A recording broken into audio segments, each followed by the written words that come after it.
Y'all remember when Suge Knight tried to cop off his release by re-releasing the Chronic 2000 and shit? No. When did he do that?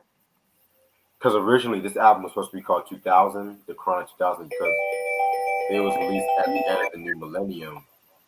But Suge Knight, he came out with a Chronic 2001 when he did the whole new Death Row shit. So that's why he called it. Dr. Dre called his album 2001. Only Mm. Suge. Suge is like the biggest hater after everybody done left. You know what I Yeah. mean? Right. It's crazy too because that album didn't really go anywhere too. Man.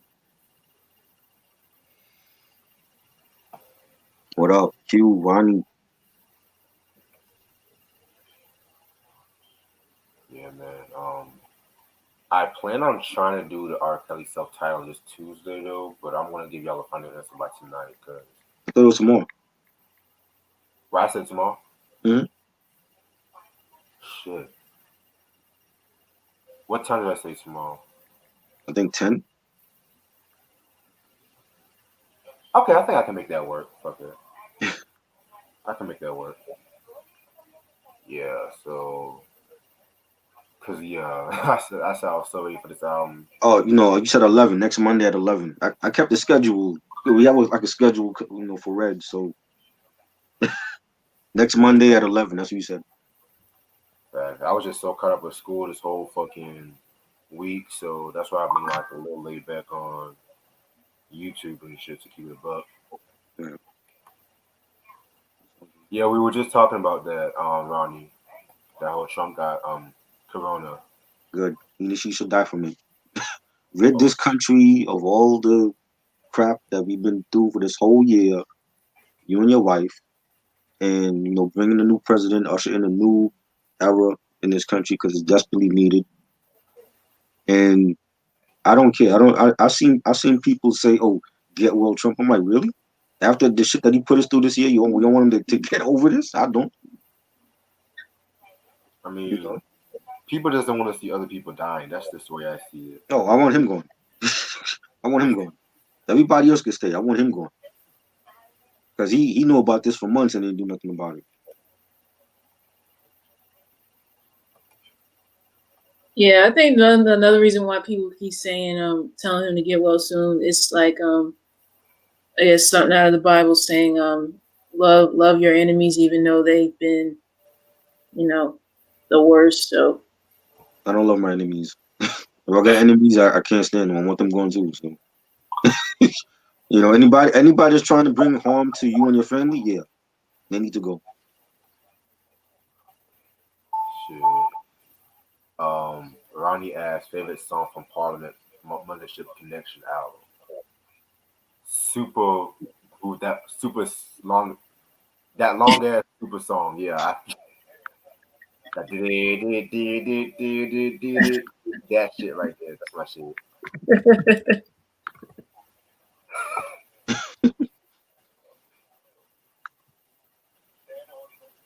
Okay, so tomorrow R. Kelly 11 o'clock. Okay, let I, me write that down so I can remember I myself. kept the schedule. I bet. I might. Would you mind texting that to me right now? 'Cause I might make a few changes. Okay. Well, we only got that left. Everything Oh, else we did Motown 25 and Funkadelic. mhm. Dr. Dre oh we yeah. did tonight. H&I-C we did last week. Oh, okay, okay, Yeah, okay. So we caught up. Okay, I bet. yeah. Yeah. All right. Well, next Sunday we can possibly do the Tyrese Alter Ego album. Okay. Oh my god. At what time? I'm gonna let you all. I'm gonna let y'all know by Tuesday because I'm not That's putting all this shit out tonight because trashy reviews is coming back out apparently. yeah, I decided to do a few R&B trash reviews this time around and shit because Right. with hip hop I gotta think about certain hip hop ones because part of me wanted to do the West Side Connections Terrorist Threats album, but I want Mhm. to re-listen to that to see if that's really a trash album. Oh Lord. Yeah. Yeah. Nothing could be as bad as Black Cross album. Oh my god. I forgot. Oh, I still Well, remember us doing oh, that. Well, we still didn't talk about for the Forever album, so Oh God, Oh God. that actually has some playable tracks compared to Black and China Doll. I just didn't like it, but and I got hyped. You know what I'm saying? Off of the buzz off of No Way Out. That's why I ran out and got it. And like, nah, that had to go to the dump. oh man. I'm surprised Reg didn't mention One Love, the One Love album. See, I actually liked that, but they sounded like one total on that album. See, part of me wants to talk about the album, but I really don't. But another part you don't. It's the same feeling I have with Forever. I mean, Yeah, you're not gonna get me to shit on New Edition. If you really wanna put, nope. If you really want to put yourself through this to talk about those albums, I will not say nothing bad about it. But if you don't feel up to it, just say something now. In life, never. One day, I'm just gonna say one day because I still want to talk about Discipline before the year's over. Discipline wasn't trash. Oh boy.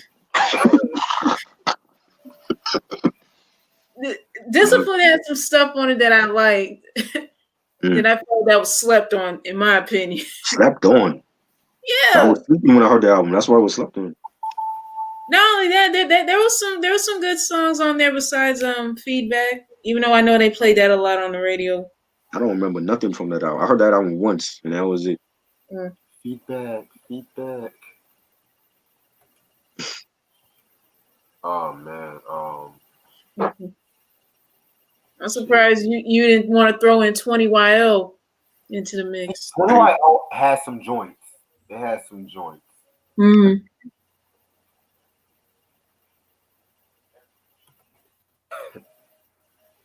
Shit, nothing was as bad as Dynamite album. I like that album. You know? I mean, Jermaine was trying to be Michael, but that's a whole different story. Jermaine.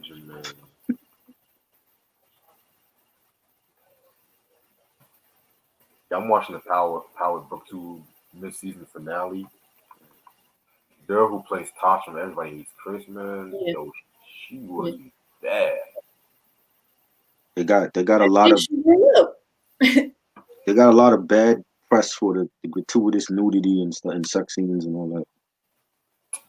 I mean, but y'all gotta understand, she's grown. She's not a child anymore. So right, it's power. I mean, that's what they do.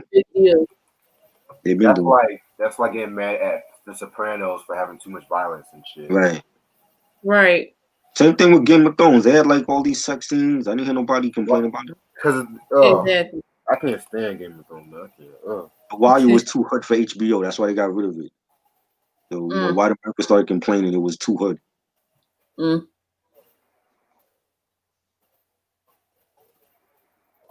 gonna go on like 3 more minutes and shit. Trying to wait for a few more people to show up. Yeah, I didn't realize the girl who was Tasha on the show. I didn't know she was like a year older than me. The girl from PLW? No. The girl who used to play Tasha from Everybody Hates Chris. I didn't watch that show. Who is Tasha? Chris's crush, the light-skinned crush. Yeah. Oh, the one that has a thing for what's her name? For Tariq? Yeah, wait, yeah. There's like 2-3 girls that have a thing for Tariq in this fucking there's Diana, and then there's the girl at school. And I think the teacher has a thing for Tariq also. She does. Oh wow. Sex addict, low key. I think she got a thing for Tariq. Hey man. To all the power, man.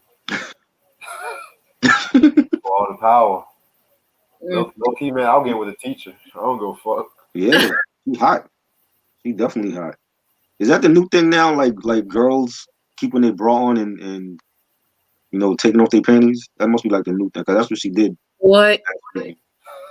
I've seen a lot of females doing that recently. Like they just leave their bra on when they're doing it. Yo, Mary. Oh? Yo, Mary is fucking bad on the show and shit. She is, man. She ruthless on here. Like I want to see the power struggle, how it's gonna continue with her and the husband. What up, Freezy? Cruz was good. I gotta see that. I didn't see it tonight. I gotta see it on Fire Stick.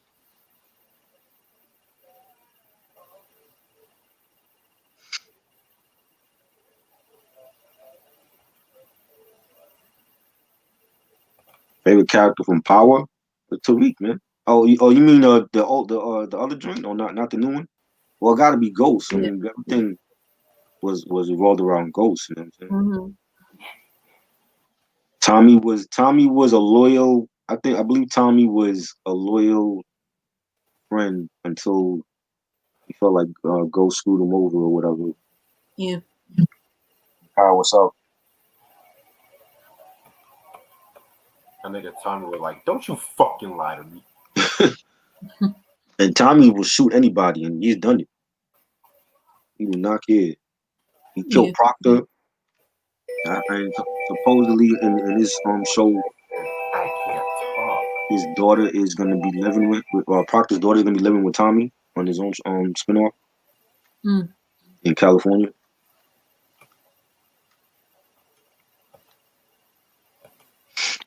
Y'all ready? Yep. Yeah. All right, what's up, YouTube? How's everyone doing? It's your boy Reg in the building. Got my homegirl Ash with me. Got my homeboy Trial with me. That's All right, good. so, this was voted by y'all during one of our little polls and shit. Got Dr. Dre with that fucking 2001. I got 2 copies and shit. You got 2 copies, one open, one unopened.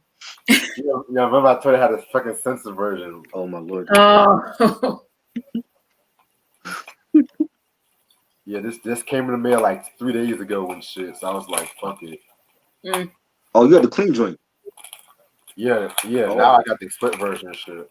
Oh. Yeah, because I told Rich the explicit was on Amazon. Right. Yeah, this was released in 1999 on Aftermath under Interscope.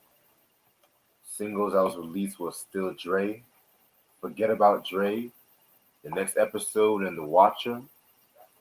Producers include Dr. Dre, Mailman, Lord Finesse, and Scott Storch. Then you have guest appearances from Exhibit, Trey D, Devin the Dude, Snoop Dogg, Hitman, Corrupt, Nate Dogg, 6'2", Eminem, Tracy Nelson, Miss Rock, A. Griffin, MC Ren, King T, Cocaine, Nocturnal, Time Bomb, Jake Sneed, Mary J. Blige, and Rel. Alright, so let's talk about Dr. Dre post Death Row for a minute. Let's talk about that. So y'all should know he left Death Row Records in 96, like on the summertime of 96. And pretty much what had happened was he formed Aftermath Records and he dropped the Dr. Dre Presents the Aftermath album, which I've done a review on that a couple months ago. It was decent. That's all I'm going to say. It had a few joints. It had a few joints that was really not needed. I had a lot of R&B on that fucking album and stuff like that. And a lot of people are signed to the fucking label and shit like that, and this shit would never be released and stuff because King T was signed to Aftermath and stuff, and then you had Don from En Vogue and shit. I mean, the fucking Firm album released and shit. The Firm album, but so Aftermath, a lot of people kind of considering that a failure. It wasn't until he heard Eminem's demo tape and shit like that. And next thing you know, he looked to sign Eminem because originally, like I mentioned, I think he originally was close to signing with Duck Down Records, but I think it was Buckshot that said that they didn't feel right signing a white rapper, pretty much and shit. So what ended up happening was Dr. Dre signed Eminem to Aftermath Records, and then the Slim Shady LP was released, which classic album. in my personal opinion, that's like my personal favorite Eminem album and stuff. And so that album was like very successful and shit, but it was very controversial because of the graphic content and stuff like that. It was very juvenile. But now it's like people look at it like a fucking classic and stuff, you know. And so 1999, you know, he was working on the album where originally he wanted to call the album Chronic 2000. And it was like I mentioned earlier, Suge Knight, being the nigga that he was and stuff like that, he pretty much quickly released a Death Row compilation called The Chronic 2000. And 'cause I think at that time he had still owned the Master of the Chronic and shit like that. So what ended up happening was, you know, Dre took it one step higher and renamed it The Chronic 2001 and shit like that because Priority did threaten to sue Dr. Dre and stuff like that. So he simply just named it 2001. So yeah, man. So this album originally was supposed to have been like a mixtape, but they actually made it to a whole album and stuff like that. Um, and this is the album right here.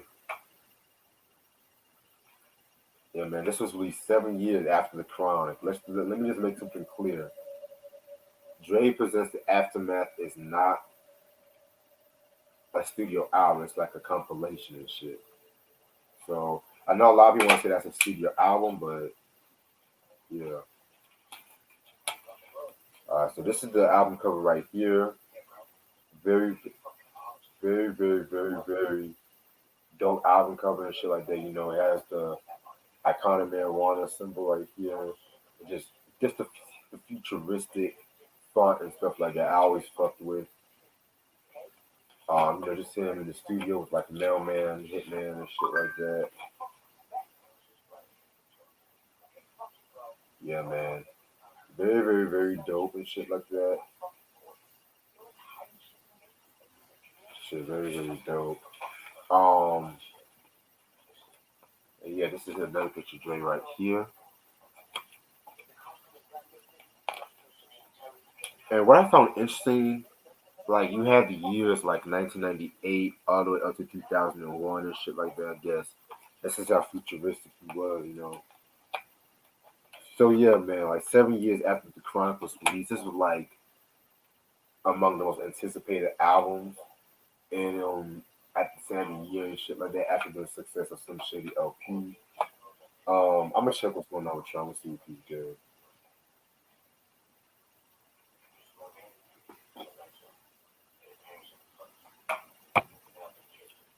But yeah, is this your first album you heard from Dr. Dre? Yeah, Oh, okay, bet. yeah, but I know my dad got the Chronic album. No, yeah, Yeah, man. The Chronic, man. That's just, in my opinion, that was like the most influential hip hop album of the decade and shit. Everybody wanted to make the Chronic and stuff. Yeah, Try said he had to restart his Wi-Fi and stuff. oh, so what? We just gonna wait for him to come back, or he's gonna catch up? Yeah, we can make him catch up and shit like that. That's cool. Okay. All right, track number one we got is called the fucking. Oh, by the way, this 22 tracks off his album. Track number one is called the Lolo intro. The Lolo intro is pretty much. So what? We just gonna wait for him to. The Lolo intro is pretty much like Exhibit and Trey D. They're just chilling, talking shit, and then you had I feel like Drake coming out with some nice ass cars and there's the old looking shit. Keep bumping and stuff. So pretty dope, fucking funny intro and stuff. You know what I'm saying? Funny intro. Yeah, I'll admit that Lolo, the intro, it was a unique way starting off because like at the beginning it has like that sound that you would hear like in movie theaters, that THX sound thing. Right. Something like, because I was expecting something a little cinematic or something. I'm like, okay, what he got on his sleeve? Like, I don't even know what he was going with it, but yeah, it was something completely left field. You know. Right. Definitely feel that. What's up, Chad? We were just talking about the intro. My bad. How do we start? My Wi-Fi. The intro was cool. The Lolo intro, and we got Dre chilling with homies, and they sound like they messing with like some cars with the hydraulics. That's like a West Coast thing with the hydraulics and the Impala, the '64 Impalas. I liked it. Had like that West Coast vibe immediately with the intro and good way to start off the album. Right. Definitely. Which leads us into track number 2, The Watcher. Very, very cool song. And this song is a Dre solo joint and stuff like that. Even though it does have background vocals from Eminem and Nocturnal, and it's just Dre going through his own career and stuff like that. Um, pretty, pretty, pretty dope song. But believe it or not, and I can't believe I'm saying this myself, I preferred the sequel on the Jay-Z Blueprint 2 with Dre and Rakim. Right. Yeah, believe it or not, I prefer that sequel, but not taking anything away from this one right here and shit. So this was a very dope track. Yeah, I like the sequel. Sequel, one of the very few tracks I will say on that terrible double album that I actually enjoyed. I wish the whole album was like that. It would have been a classic. But yeah, that was a dope sequel. Having Rakim and Jay and Dre all together on that. But this is just as great. I love the beat, the bass line, little pianos on it, and on Dre's saying how would you feel if niggas wanted you killed? Probably move to a new spot on a new hill. Talking about the haters out there when he got real rich and famous, and people out there wanting him dead. Chuck Knight was hating on him and all that after he left on the road. And I like the chorus. Everywhere that I go ain't the same as before. People I used to know just don't know me no more. I love that great chorus. Definitely a banger. One of my favorites on the album, and a great way to start the album off after the intro. Yeah, I'll admit The Watcher is definitely one of my favorite tracks off here. Yeah, that beat is pretty dope, and the chorus it is just so catchy, and yeah, I definitely feel where Dre was coming from, because pretty much he was just talking about pretty much what Tri was just saying, that, like, all the haters he was confronting and dealing with, people wanting him dead and all this stuff, and I'm pretty sure Suge Knight definitely still resented Dre for him leaving Death Row, but still, yeah. Overall, it was a pretty dope song. Yeah, I definitely agree with you on that. And which leads us into the next track off the album, "Fuck You," featuring Devin and Dude and Snoop Dogg. In a way, this song pretty much reminds me of "Ain't No Fun" from the Doggy Style album, where it's just talking about how he's chilling with his girl, but he wants to fuck on his friends too, and shit like that. Y'all know how that shit goes. Right. Devin, I love the chorus from Devin, dude. I just want to fuck you. Like, definitely a very, very dope track and shit. Love this shit. Then that I beat like. is fire. Yeah, this was dope. When the track starts off, we had like this this woman calling, leaving a message on Dre's voicemail talking about how much she misses him, and she's crying and talking about that she needs someone like him in her life, and she'll do anything for him or whatever.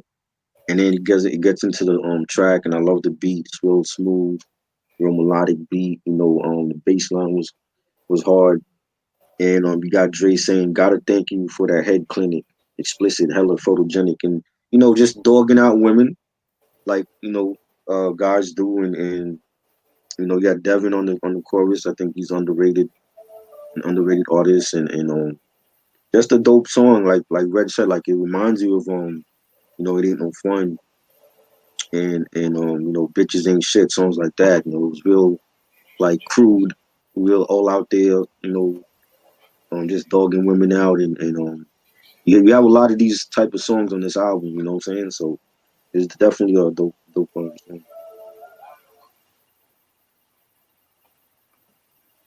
Yeah, I'll admit this isn't my favorite song, but I already knew what the message was pretty much while listening to it numerous times today.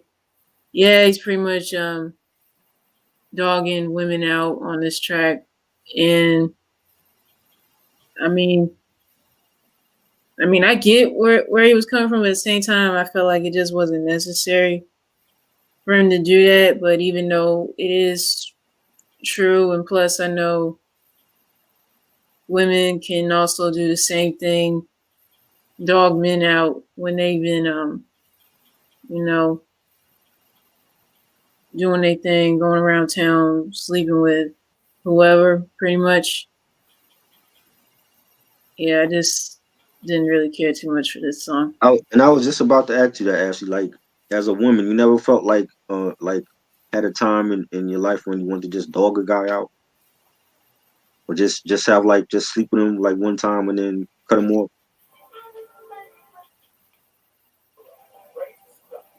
I mean, I had my moments where maybe I wanted to call a dude out on his stuff, but at the same time, do I really want to be that spiteful?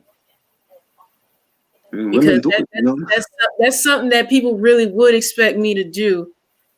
But if I go to the extreme with it, Why you say that? Why I do you might feel like? end up. I think I might end up regretting it if I did that. But if I was to ever call a dude out on his stuff, he would definitely know who he was. Why do you feel like people expect you to do that though? I don't know. I don't know because not too many people ever seen the other side of me Mhm. that I get like super pissed about something. But Right, but um but Reg seen me like that before, but not a whole lot of people have right. because I have a very certain demeanor about myself, but it just depends on what it is or whoever um takes it to that level to the point where I'm not gonna bite my tongue I on think what low key, Reg yeah. Reg at some point needs to do a song like this because he dogged a lot of women out. No. Mm-mm. I don't know about that. Shit, you won't be surprised though, but Yeah. Uh-oh. I see what y'all are saying. Which leads us into track number 4, Still Dre, featuring Snoop Dogg. Very, very dope track. It's like one of his most signature tracks, in my opinion. This was actually ghost written by Jay Z, pretty much and shit. So not a lot of people know that, or some they do. Mm-hmm. Still Dre pretty much is just him saying how he's still Dr. Dre. You know, he's still the same guy that made the Chronic, but at the same time, he's still gonna be successful. He's still gonna let his message be prominent in the hip hop game and stuff like that. I love that beat. That din din din din din din din din. I love that beat, man. So fucking ill and shit. Little trivia though. Hitman did an interview, and he said that he was kind of disappointed that Jay Z was an East Coast rapper, did some writing on Dre's comeback anthem and stuff like that. I don't know why he just said he was disappointed about that, but Wow, Mm. Dre was never no great rapper, so he needed help. mm-hmm. He Mm-hmm. got the best, just like Puffy needed help with No Way Out. He got the best, Right. you know. I mean, maybe I could see like he meant like he was disappointed. Maybe he wanted like a West Coast artist to write for Dre instead of an East Coast artist. But you know, that really shouldn't matter. You know what I'm saying? Anytime Dre worked with Jay-Z, they did fire. So you know what I'm saying? This is definitely a classic song. The minute you hear that what is that instrument anyway that's playing? Since The synth. When you hear like the synthesizers on that track, Scott Storch, great underrated producer on that song with Dre, and you know the beat was knocking, and I remember watching the video with Hype Williams did the video, and when the video starts off, you know you see him like blowing smoke in the air, and then they cut to like the streets of LA with the Impalas, and definitely a great song, and Dre saying I'm still at it after mathematics, in the homo drive-bys and acmatics, swap meets sticky green and bad traffic, and that chorus by Snoop Dogg. Snoop killed that song. Like I couldn't think of nobody better on that hook. Maybe Nate Dogg, but I'm representing for the gangsters all across the world. Hitting them corners in them Lolo, man, that shit is fire. Fire, love that joint. Classic track. It never gets old to me every time I hear it. Like it still bangs to this day after all these years. You know what I'm saying? Definitely a great song. You know, Dre nailed it with this one. yo, dead ass though. Yeah, I'll admit. Still Dre definitely has to be one of the songs that I first got introduced to in his career. Yeah, it's definitely an unforgettable song, even though when this album dropped I was like 5 or 6, but I don't know, everything about it just seems so the song just suits him. I couldn't imagine Dre doing the song with nobody else. Right. And I'm still a little shocked that this song was ghostwritten by Jay-Z.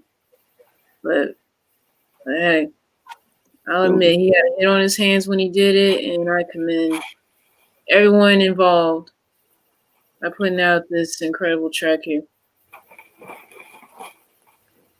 Exactly. Which leads us into the next track, Big Egos featuring Hitman. Um, yeah, this track right here was another pretty solid track and shit like that. DOC, he actually goes written Dre's verse on this one and shit like that. I forgot to tell y'all, but if you really don't know who Hitman is, you know, he's a West Coast rapper and producer and shit like that that signed to Aftermath in '98 and stuff. So he definitely worked closely with Dre around this time, especially with him and Mailman and stuff. So yeah, this was a pretty solid track. yeah, this was dope. Real dark track, nice beat. The keys on it was dope. The bass line. You got Dre saying if Cali blew up, I'd be in the aftermath.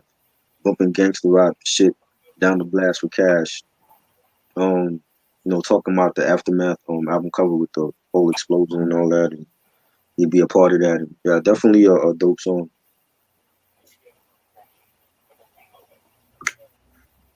And I'll admit, Big Egos with Hitman, it was pretty dope, even though I'm not too familiar with Hitman. But yeah, everything from the beat, the bass line, everything, it was just well put together. Not bad. Yeah, I definitely agree with y'all on that. Track number 6, Explosive, man. Featuring Hitman, Corrupt, Nate Dogg, and 6'2". This is actually my favorite track off this album. Um, Originally the song was called "The Way I Be Pimpin'" and it featured Dre and Royce the 5'9" and stuff like that.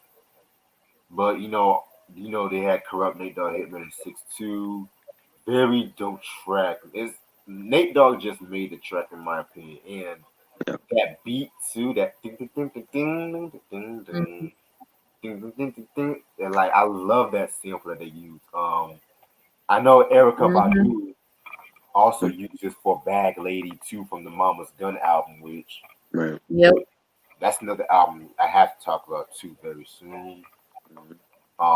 So yeah, fucking dope ass track right here. It's kind of crazy too because I remember even Kanye saying that he was very influenced by this beat and shit. He tried to bite off this beat. I forgot which song he said, but yeah, he's pretty much said he was influenced by this fucking beat and shit. So yeah, Mm. I love the line where Corrupt says, "Hoes forgot to eat a dick and shut the fuck up, gobble and swallow a nut up, shut up and get my cash." Like very very Corrupt at his best and stuff like that. And then Nate Dogg, I love the line. Nate ain't passing nothing but drawing deep, real trees, chronic leaves, no seeds. Like I love the way he was harmonized on that line and shit. So yeah, this was a very, very, very dope track. Definitely a banger. Real smooth track, nice beat. The little guitar riff on the song, the bass line. Definitely one of my favorites on here. Nate Dogg on the chorus, he killed it. Corrupt, he says, "Rich niggas pay for hoes. That's the label hoes. Relax one night and pay to stay with hoes." You know, Corrupt is still in his bag lyrically on a lot of these songs, and you know, I love it. I actually heard a freestyle with, I believe it was Styles P over this beat on like a old Locks mixtape back in the 2000s, and he definitely killed that joint too. I wish they had like some East Coast artists on here, but it was dope. Definitely a dope song. I love it. Yeah, I'll admit, Explosive was definitely one of those songs that stood out to this album to me. Of course, if you have Nate Dogg added on the track, you're going to get greatness because his voice and just everything about it just takes a song to a different level just because he's that good. Everyone did their thing on this track, and it's funny that that you mentioned that beat. Yeah, of course I remember hearing that from Erykah Badu when she did Bag Lady as well. Another thing is about this track was I think they were trying to do a clean. Well, I guess when they did do the clean edit of this, they pretty much took out Corrupt's whole verse because of I guess how vulgar it was with what he was saying. Oh wow. Yeah, yeah, yeah, pretty much. But dang, like everyone just went off on this track. I'm like, wow. Shit. Yeah, but I'm not too surprised that this. I don't think that they could have really played this on the radio because they would just have kept chopping it up and to make it radio friendly, and it just would have probably ended up being straight trash. Exactly. Reg got the clean version. How much did they chop up like on some of these songs? A lot. That's to be expected. Yeah. Yeah. But I was like, I'm just grateful I got the explicit version at this point. Yeah, yeah. I've been telling them it's better to get stuff that's explicit than clean because clean versions of rap albums just suck. Mm-hmm. Yeah, but I'm still gonna keep this just for fuck's sake, Loki. Hell, it could be a collector's item and shit one day. Really? Yeah. Track number 7, "What's the Difference?" featuring Eminem and Exhibit. Love this track right here. Oh man, where do I even begin with this track? First of all, it's just pretty much talking about how they were like getting like a lot of heat with their lyrics back in that time. But then you had other rappers that was talking like a lot worse and shit. And they just asked what's the difference between all of us and all of them. They're just talking about their life and shit. So I like the track right here. It's a very dope track. Exhibit definitely had the best verse in my opinion. Very underrated in my opinion. Mm-hmm. Yeah, this joint, another one, favorite of mine. Definitely a banger. The real big horns on this song track. I think the horns is what stands out. You know, the beat is hard, the bass line, You got Exhibit saying, "I stay committed while you motherfuckers babysitted. I smashed you critics like an overhand right from Riddick." So, talking about Riddick Bowe. Exhibit definitely had the best verse. Eminem was good. I didn't think it was a classic Eminem verse like his usual guest appearances on people's songs, but definitely a banger. And if you remember, Blue Cantrell, that was she sampled this song for her hit single, Breathe. Forgot what was that, 02, 03 or something like that. Yeah. And definitely a standout track on this. Yeah, what's the difference? I'll admit I like this one, and I feel like everyone shined on this track. Yeah, but I'm surprised this wasn't a single as well. But I definitely see what the message was saying. Like, yeah, you do hear a lot of rap artists who use like a way more vulgar and derogatory lyrics in their songs versus whoever else. And I felt like, yeah, Dre was definitely telling the truth. Like, what's the difference between what the stuff he's saying versus somebody else? I don't get that either. That's like the $1 million question. I'm pretty sure everyone trying to figure out. Yeah, it was. I This was wanted like to say to myself, like, what's the difference between this person or this group or whoever, and what makes them? I don't know. yeah, this was like a B-side. Like they did play it on the radio over here. It was like one of those like favorite album cuts by a lot of people. Exactly. Like, I'm surprised it was not released as a single too. Yeah, it should have been. Yeah. All right, which brings us to track number 8, bar 1, which is pretty much a skit featuring Eddie Griffin, Tracy Nelson, and Miss Rock. Yeah, Eddie Griffin, he's a frequent guest on this album and shit. So yeah, some of the skits are actually good, but some of these skits are actually I didn't really care for. But And these like one of the skits I didn't really care for and shit like that. So yeah, it's alright. yeah, it was just like a bunch of like two women at a bar getting some drinks. They go to the bartender. Eddie Griffin plays the bartender. He's a drunk bartender. And then like they getting their drinks and they scoping out like some dudes in the club or whatever. So nothing special. Right. Yeah, the bar one skit, I felt like it really wasn't that necessary. Like we pretty much kind of get where they're at. They're at a bar, just pretty much talking, wanting I don't know. Some people, I guess, wanting to interact with certain guys or women or whatever, but I could care less. Right. Next track, Lightspeed featuring Hitman. Very dope track. Yo, the beat is so fucking ill. Like, just love that slow synth. It reminds me, of like some shit that you would definitely have heard from like the Odd Squad that rap a lot with the Odd Squad, Devin the Dudes group, like from that album and shit like that. So very, very, very dope joint right there. Yeah, man. I wish that track was a bit longer though. It's only like 2 minutes and 41 seconds, but it is what it is. Mm-hmm. Yes, definitely a banger. It has that eerie melody. I was just trying to do nice beat, bass line. Dre saying, "Who say Dre in ghetto? Just whistle like a tea kettle. I throw three at you. Tell me if you see devils. Cause we rebels over here. I smoke chronic in the air. That means we taking over this year. You hear?" I actually heard again back when mixtapes was a thing. I heard Nas of all people freestyle over this beat, and he sounded crazy on the beat.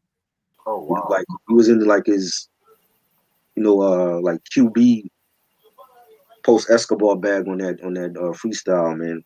Like if I could find it on YouTube, I'll send it to you. But definitely a bang on it. Yeah, I do wish it was a little bit longer, but that's the joy sometimes when you get like artists doing like a 2 minute track. You know, if Raekwon did that or Westside Gun, you know, you have Dre do that on here. It's definitely makes it that much more you know, makes you want more. You know what I'm saying? So I definitely liked it. I feel you on that. Yeah, I'll admit, Lightspeed. Yeah, it was pretty dope track. Besides the fact that it was like relatively short, I definitely agree with what Troy was saying. It's definitely one of those tracks that left you wanting more because it was just that good. And I didn't know this sampled BDP's I'm Still Number One, to be honest. I did not know that. Yeah, I didn't even know that too. I didn't even keep that in sample plan for it. That's a good catch. Yeah, I mean this album used a lot of samples, but that one I didn't know. Interesting. Oh yeah. Okay. So check number 10. Forgot about Dre featuring Eminem. Another very dope and signature track off this album. This track right here was known for like a lot of things. It was known for people who think that Dre fell off and stuff like that. And then you also had a very dope verse from Eminem who just stepped his game up and stuff like that, you know. And I feel like he definitely stole the show, especially when he said, I don't give a fuck if it's dark or not. I'm harder than me trying to park a Dodge when I'm drunk as fuck right next to a human humnugas truck in a two-car garage.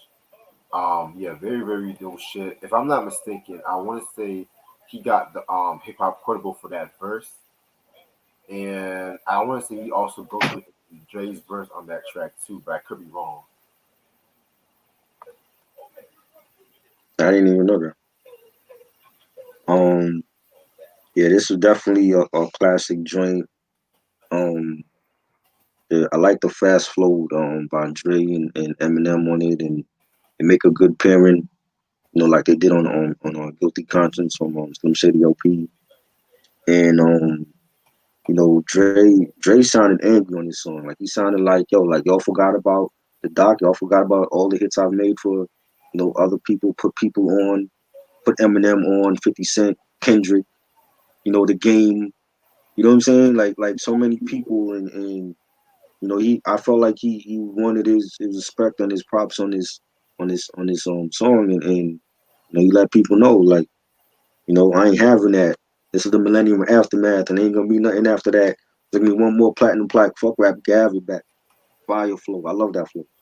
And Eminem on the chorus. Nowadays, everybody want to talk. I got something to say, and it comes out when they move the lips. It's a bunch of gibberish. Fire, fire. Yo, I've seen it. This is a pop culture song. I've seen this song in movies. Y'all ever seen Bully? I think so. The movie Bully, that was based on a true story about some kids in Florida. They killed one of their friends and try to cover it up, and they end up getting caught. A bunch of white kids in the suburbs or whatever. In that movie, Macaulay Culkin from Home Alone, his wife, forgot her name. Well, at the time that was his wife. His wife was in the film when she was younger, and she was they knew this kid, and the kid she was sleeping with the dude, like in her neighborhood. And they had like there's a scene where he comes over to our house and he's sitting on her couch, and then they're watching the Forgot About Dre video, and he's reciting the rhymes, and you see the video like that. This is a pop culture song. You know what I'm saying? Like this has been in movies and commercials, and everybody know this song. You know what I mean? This was like on MTV every hour when it came out. And this is a classic joint. Like if Dre and Eminem did an album back then, that would have went like multi-platinum. Just with Dre, 'cause I felt like, Dre made Eminem who he is now as far as like mainstream. You know what I'm saying? Like, his the production and with Eminem's witty lyrics and braggadocio rhymes and stuff, like that would have been a great album. And this is like a detriment to like one of their best collabs. I love it, man. It's a classic song.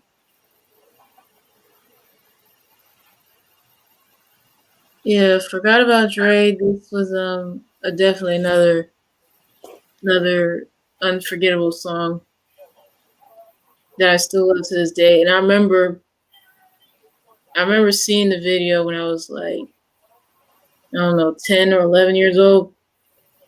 And I thought it was just so dope and just different. And definitely Eminem definitely did shine throughout that song too. Yeah, he let the world be known exactly who he is when he had his verse, man. And then to the beat, you can't forget that beat. Like, Right. Yeah. Hey, listen, I gotta check something downstairs right quick, so I'm gonna catch up to where y'all left off and stuff. All all right. right.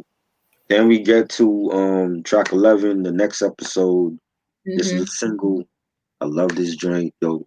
Another joint that's classic. Every time this joint come on, everybody know this joint. Just the way that it starts off with the horns, Yeah. and then you got like the banging beat and the bass line and that melody. Ding, ding, ding, ding, ding, ding, ding, ding, Mm-hmm. ding, ding. I love that shit. This is like some G Funk shit right here. Yeah. And Snoop killed it. You got Nate Dogg on the chorus, he killed it. You know, Dre Mm-hmm. saying, he's shouting out like the different hoods in California, Compton and Inglewood and, South Central to the West Side. It's California love. This is California bud. He said, I'll bail on him. Might, might, said, roll up in the Century Club with my jeans on and my team strong, get my drink on and my smoke on, then go home with something to poke on. Fire. Fire joint from Dre. Like Nate Dogg killed it. Hold up. Dre. With my niggas. I love that shit. Love that part by Nate Dogg at the end of the song. And he's doing Mm-hmm. this thing. It was just a dope song. I actually got the Up in Smoke tour on DVD.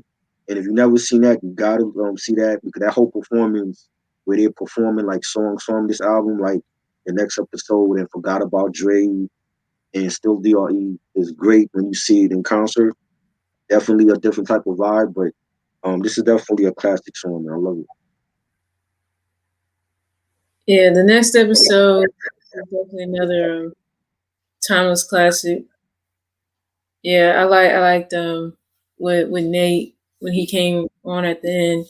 Yep, Yeah, because I guess his part is just as unforgettable as the song itself. But yeah, yeah, just the sampling of for the beat and everything. Yeah, it definitely has that signature G Funk sound to it. And yeah, pretty much shouting out everyone all over Cali, of course, you know. But yeah, it's another favorite of mine that I never get tired of. definitely. This is the I have to go look for this is the Up in Smoke tour. Y'all can see that on DVD. I don't know if it's out of print, but you could check on Amazon or eBay. They should you know. But yeah, but like when they on this tour, like I said, like and you gotta play this on like a surround sound system. Or if you got like a sound bar, it sounds so dope, like coming through the speakers. You're like definitely one of the best concerts I ever seen. Unfortunately, I never went to the concert when I don't think they came to New York when they were on tour. Because I mean, a lot of the West Coast artists they never really passed through New York.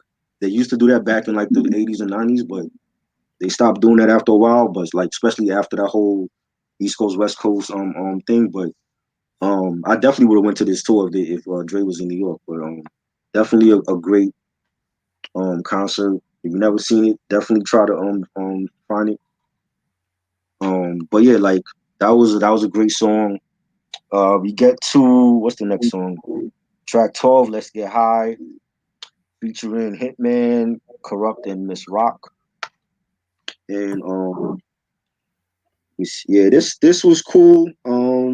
Real funky track. I like the bass, the beat. Like it had like a Parliament funkadelic type of vibe to the song. Um, like and then like at the beginning of the song, like they shouting out the chorus, all these niggas and all these souls, somebody in here gonna fuck that joint. Love that. Corrupt, he did his thing. He said, step up in the party, corrupt young Gotti. I'm fucking something in this bitch. Hit him with some gangster shit. Definitely a dope track. I don't really care for Hitman as a rapper. I mean, I think he was a better producer on this album than actually like rhyming. He don't have too many songs where he's actually rhyming on. But I definitely think it was a bang. It would have been nice to hear like George Clinton. I could hear George Clinton for some reason on this song because to me it just had that funkadelic type of vibe to it. I could definitely hear like George on the chorus or whatever, or like even in the background like ad libbing or something would have been nice. But I thought it was a dope track. Yeah, let's get high. Yeah, I mean, I guess it's one of those songs that maybe was slightly slept on, but I kind of already got the message of it pretty much for people who smoke weed, of course. Right. Yeah, I'm like I said earlier, I'm not really familiar with Hitman's work Mm-hmm. as an artist, but yeah, I don't really I wasn't really too big on this track right here. It wasn't terrible, but just not a favorite. And this is a West Coast album. Like when you hear them talk about, when they talking about drinking and getting high and fucking hoes, and you hear like talking them talking about like the hydraulics in their cars Yeah. and shouting out the different hoods in Cali. This is a West Coast album, so that's why you hear certain things on the album. You know what I mean? And even everybody Drake collaborated with on the album is West Coast, from the West Coast or West Coast affiliated. So this is definitely a West Coast album. All right, where we at? We up to Bitch Niggas, track 13. All right, bet. So the next episode features Snoop Dogg and Nate Dogg. Very, very, very dope track. A lot of people don't know this, but this is not the official version. Whew, excuse me, I gotta catch my breath. They did a version in 1993 for the Doggy Style session with a track called The Next Episode, but that was cut from the Doggy Style album due to the Isaac Hayes sample because they used the Look of Love sample, which y'all should know that sample when Jay used it on Can I Live. Mm-hmm. So they pretty much reworked the song for this album and stuff like that, which it's a classic song right here. Every time you hear that, boom, boom, boom. Yeah, and again, another song when Nate Dogg just steals the show with that hold up. Yeah. Hey, that's classic shit, man. Mm-hmm. Which leads us into the next track, Let's Get High, featuring Hitman, Corrupt, and Miss Rock. Very dope track. This little party track about niggas want to get high and shit like that. I like that. I love the beat to it. Right. Do you feel? Can you hear like George Clinton on the song? Because it reminded me of like a Parliament Funkadelic type of sound. Oh, I can most definitely hear George Clinton on this track. Yeah. Which leads us into the next track, Bitch Niggas. Bitch Niggas is pretty cool and stuff like that. Definitely love the beat to that one and shit. We just talking about how niggas can be bitches and shit, so I fuck with it. And I like this song. I think Snoop definitely surprised me on this song because to me, I love Snoop Dogg. I think he's a legend. I think lyrically he fell off a long time ago though. But I think on this, like, Dre always brought the best out of Snoop. You know what I'm saying? We've seen that with Doggy Style. That's a classic. He always brought the best out of Snoop, in my opinion. And I feel like on this album, Snoop was definitely strong. He was still in his bag on here, especially on this song. And he killed it to me. And he says, we rock that shit. My nigga Drake dropped that shit. No more talking. I'm walking and I'm popping the clip. Glock on the hip. Set trip and I'm dipping in shit. If you act like a bitch, nigga, you get smacked like a bitch. Fire. That's like one of the verses I've heard Snoop on in a long time. You know what I'm saying? But definitely a real smooth track, real funky. I love the bass line and the guitar licks on it and the beat. Everything about it was fire. This definitely could have been a single as well because this was a heavy favorite album credit on this album. Definitely on classic joint.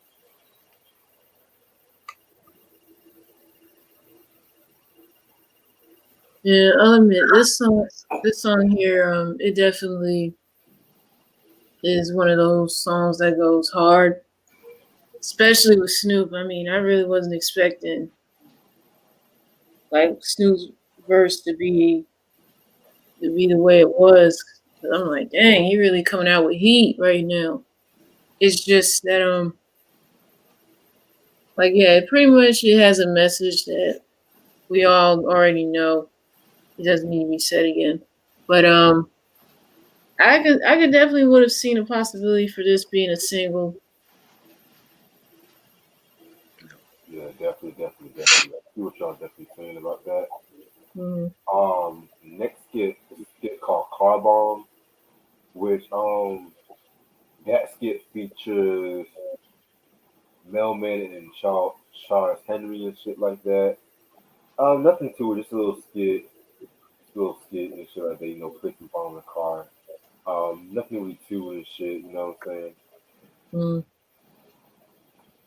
Yeah, it was like a like you have a guy and a girl like talking shit to each other. I mean, I believe they were going somewhere, and the dude got in his car, and the car blew up, and it goes into the next song we talk about, Murder Inc.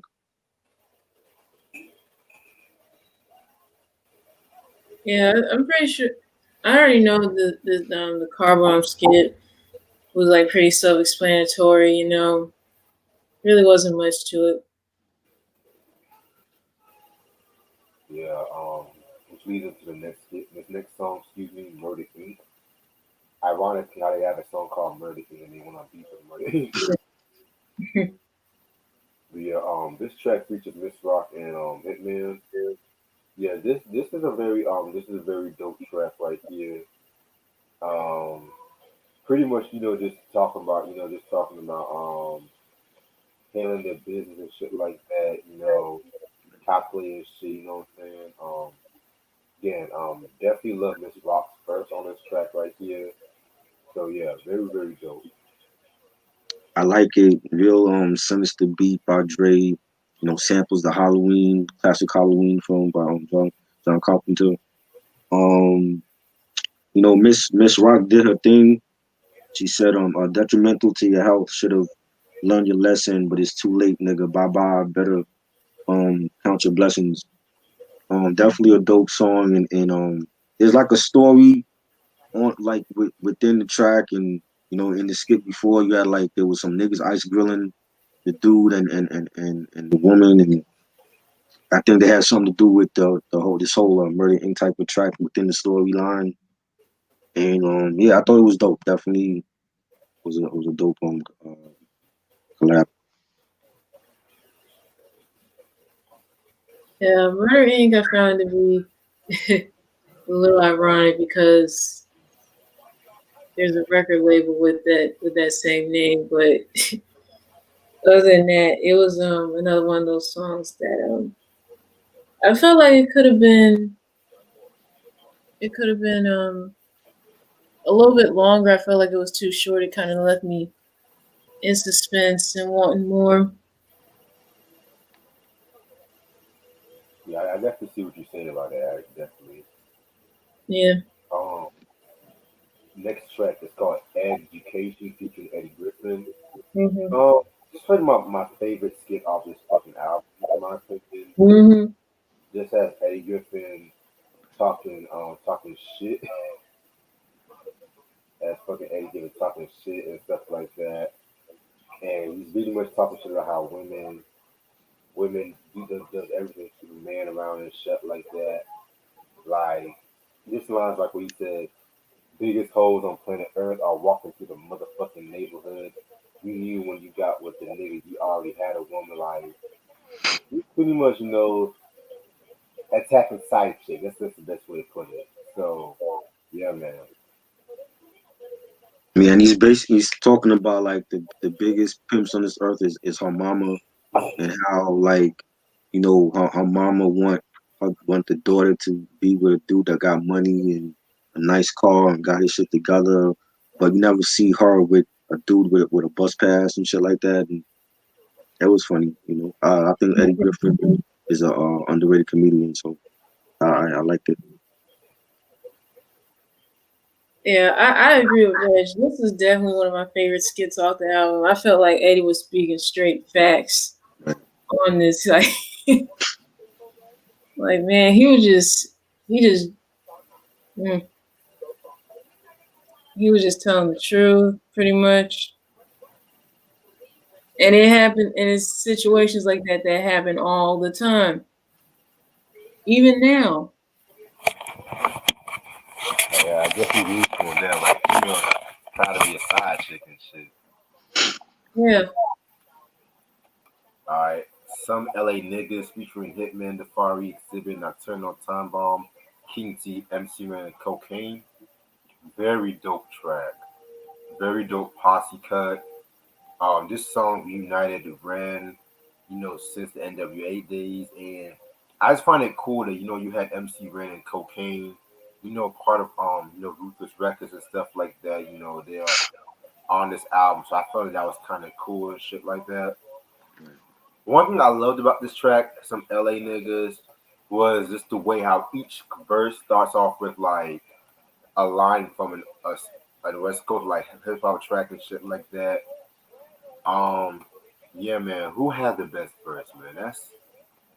I mean, Exhibit did his thing, of course, and shit like that. My only gripe, I wish Ren would have dropped the verse and shit. He only was on the intro, and MC Ren is just definitely one of the most underrated MCs. Like he that nigga like just listen to Shock of the Hour album. That's all I gotta say. Kiss My Black Ass. Oh yeah, Great definitely album. my black ass. Hell, the villain.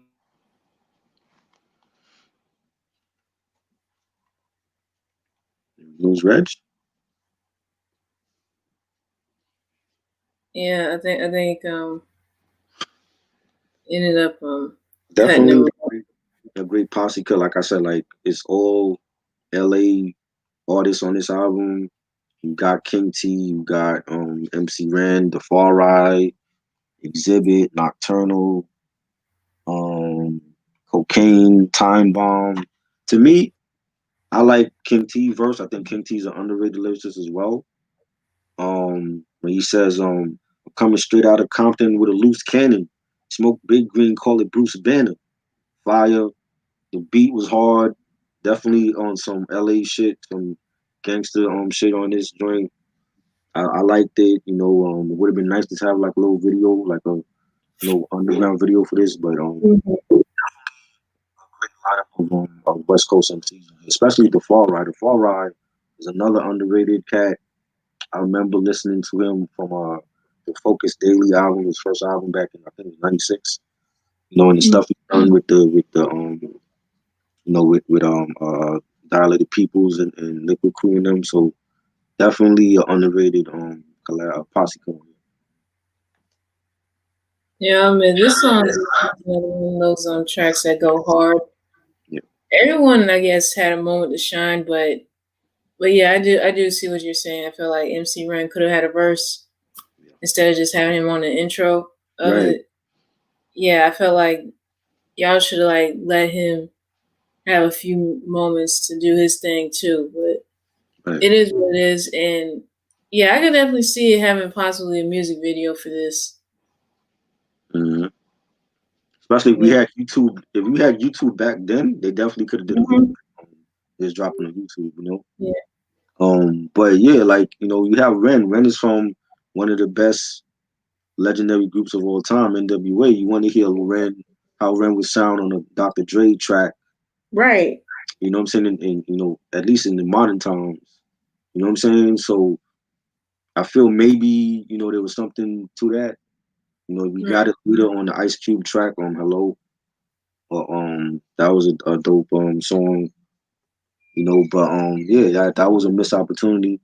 But I think it was definitely a underrated posse. I don't hear nobody mention this track when it comes to like posse. My fault. My Wi-Fi had to restart. So good. Oh, it's okay. But yeah, I was saying like I definitely wish that Ed Van was on the track and shit like that. Yeah, man. Some LA niggas definitely a very dope posse cut. Yeah. You already said what y'all had to say, or Yes. Yeah. okay. All right. Then we have a skit called "Pause for Porno" featuring Jake Steed. Again, another weird skit. Even the name "Pause for Porno" is kind of. It sounds like some shit Cool Keith would have came up with. To be real. Right. Oh, this skit sounds like some shit Cool Keith would have came up with, but Yeah. It was, it's Dre. That's what, you're gonna have some X-rated stuff on here, Mhm. just like you did on the Chronic, the first one with Bitches Ain't Shit. You did the intro before the actual song. Yeah, it is what it is. Yeah, I mean, we pretty much get the gist of what this skit was about. Just a moment for a second, I guess. Portrayed, I don't know.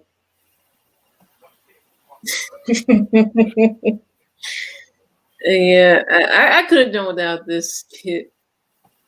All of the skits I did not like. The only good one was with the education one. Right. There you go. Yeah. anyway, then we're gonna get into a track called "Housewife" featuring Corrupt and Hitman. Mm. This track was a reworked version of the Corrupt song "Hoes a Housewife" from the Corruption album, which I did not care for that debut album. Mm. Yeah, man. Yeah, this track was okay. You know what I'm saying?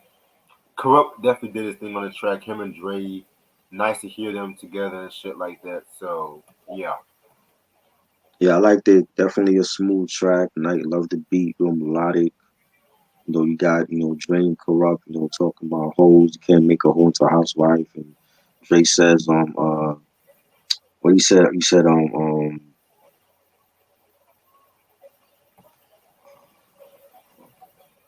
something about the play rules. This is how a player do. Might not be a freak, but she got on her choosing shoes. And then you got Corrupt on the chorus, and you said, so what, you find a hoe that you like, but you can't make a hoe a housewife. And there's a message in that song, like you can't, wifey shouldn't be out there with everybody. You can't turn a hoe into a housewife, which is what the message that I got from the song. Who better to learn it from than Dre? So Yeah. right. you know, 20 years later. right. Right.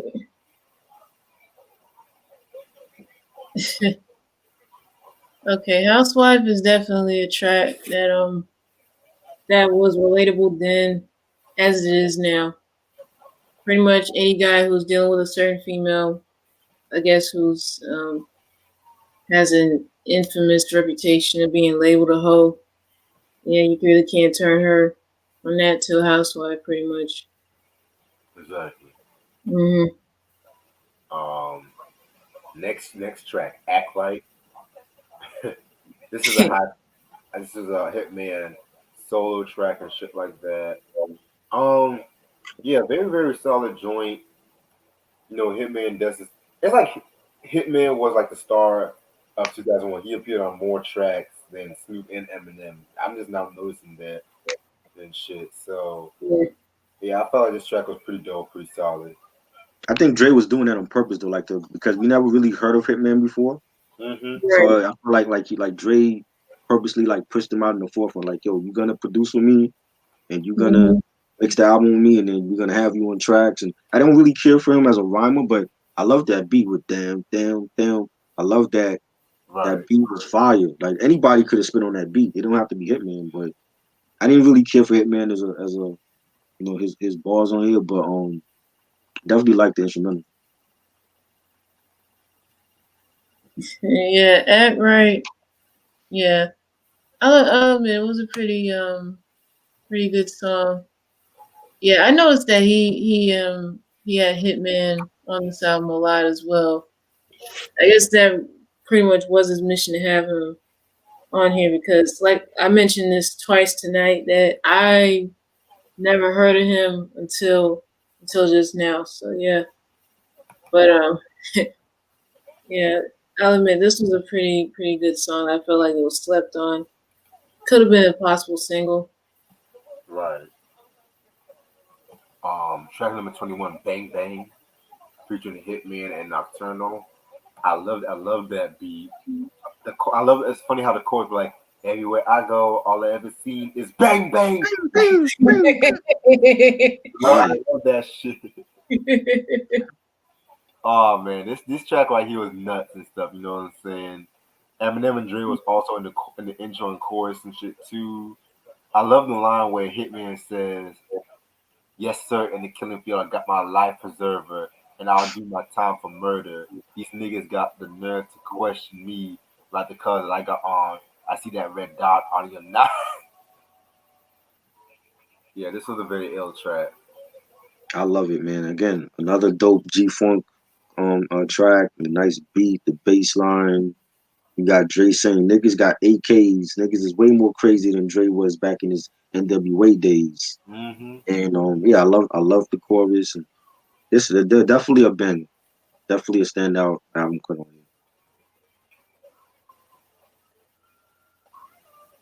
on Oh man, bang bang. Okay, yeah. Yeah, because at first, like when you do be hearing the chorus, yeah, it sounded like it was like a smooth beginning or something, but then all of a sudden, bang bang, like they coming in for the kill. Yep. Yeah, I'll admit, I had some mixed reservations about this song, but I'll admit it was pretty decent, and I kind of wish this would have been a single as well, but it is what it is. Right. Next track we got it's the last track, the message slash outro featuring Mary J. Blige and Rel. This was actually produced by Lord Finesse, and there's a story behind that which I'm gonna reveal after. So this was another one of my favorite tracks off this album, where he's talking about his brother and stuff like that.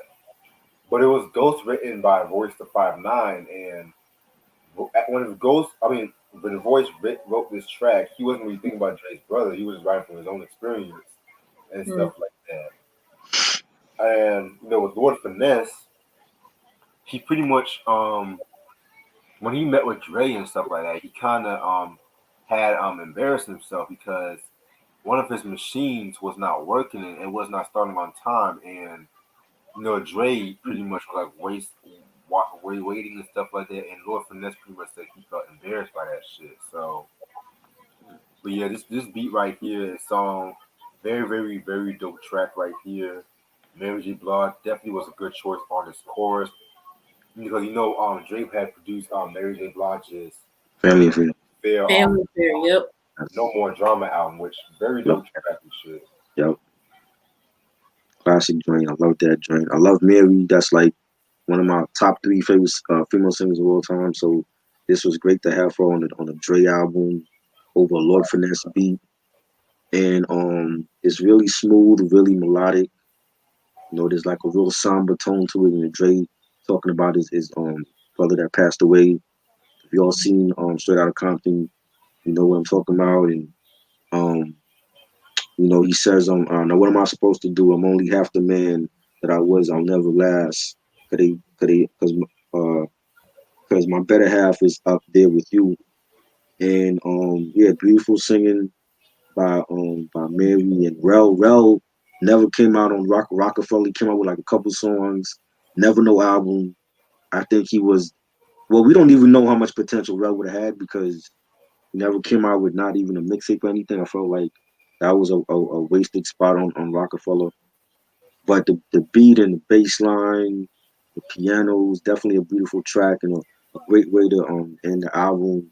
I also like the way like Dre done this with this album And with the Compton album, like the last track on there was Talking to My Diary. That was also in Straight Outta Compton, and I love that track as well. And that was a great way to end that album. So I definitely like the way Drake ends his albums off, and they're definitely a great track. Yeah, the message. I'll admit this is another song that I like off this album, and I'm actually glad that Dre did pick Mary to do the chorus of the song because I mean, we know Mary's been in this business for a very long time, and we all know what she's capable of, and she really did her thing on this song too. And yeah, this song is definitely something that really hits home for a lot of people who have experienced loss of a loved one in their lives because we've all been there, and yeah, it's an awful thing to deal with. So I guess with Dre expressing like how he felt about his own brother passing years ago and all that, yeah, he just felt like he needed to get it out in a song, and what a way to do that with this. Yeah, I definitely see what you're saying and stuff, Ash. Yeah, and when it comes to like sad hip hop track, you never hear this song being mentioned and shit like that. Because it's Drake. Yeah. Right. He's like, when it comes to gangster rap, you think of NWA first. So I think that has something to do with it as well. Yeah, because when y'all think of him like that, you think, oh, he's just gonna be talking about nothing about some gangster stuff nonstop. No, he's being very versatile with his stuff. So this Right. track was definitely a chance to get people to see him being a little vulnerable. Yeah, I definitely agree with you. What's that famous line that Styles P said on Reservoir Dogs? Gangsters don't die, they just multiply and move to Miami. Right. Yep. Yeah. So I think that has a lot to do with it. Like you know, they're still human at the same time. You know, they done their dirt in the streets or whatever. Yeah. Yeah, I agree. And that's all the tracks off this album. Overall, 2001 is a classic It's a hip hop classic. It definitely lived up to the expectations and shit like that. Um, One thing about this album and stuff that I loved was just the use of the synthesizers was very unique. Cause West Coast hip hop post I want to say All Eyes on Me was very hit or miss and shit like that because a lot of gangster rap at that time, after the murder of Tupac and shit like that, it was kind of like dying down. But with Yeah. this album, it kind of like revitalized the West Coast hip hop for a while and shit like that. So definitely feel like he definitely solidified himself in hip hop genre with this album and stuff. So I like it. 4.5 out of 5 in my opinion. Yes, definitely. Lived up to the hype. I never looked at it like a sequel album. I always felt like it was just the next one. You know what I'm saying? But if it's a sequel, then I definitely feel like it is a classic to the first Chronic, and the production was on point. Like again, like all collaborations with LA artists, the California artists, the Far Eye, and King T and Hitman and Snoop. Eminem is like the only dude that's not from California on this album. You know what I'm saying? Like Yeah. as far as like rappers, you know what I'm saying? Mary from here, but she wasn't a rapper, but definitely a great album. You got a Lord Finesse track. Never thought I would hear a Lord Finesse produced beat on a Dre album. That was fire. Um, that they're like I said, like my favorites is Forgot About Dre. I think that's a classic. M and Dre collab. Love that song and Still D.R.E. with Snoop Dogg. I think Dre always brought out the best in Snoop. And The Watcher, Housewife with Corrupt did his thing on here as well. Nate Dogg, rest in peace to him. Definitely a classic album. I never get tired of playing this album. To me, Dre got two classics with the Chronic in this album, and he's a legend. That's why he's in the Rock and Roll Hall of Fame. That's why he's so highly praised by people. He's a legend. I love it, man. That Five Mic album. Yeah, this is my first Dr. Dre album I've listened to, and I'll admit this was definitely a dope album. It definitely lived up to all the hype that was mentioned back then. Yeah, it definitely has some memorable tracks that I still love to this day. Forgot about Dre. The next episode. I mean, come on, who can't forget about those? It definitely has a few slept on songs as well. And a few collabs that, of course, we would expect that because the West Coast has a lot of incredible artists or artists who are based out there. So I'll give this album 4.5 out of 5. That's bad.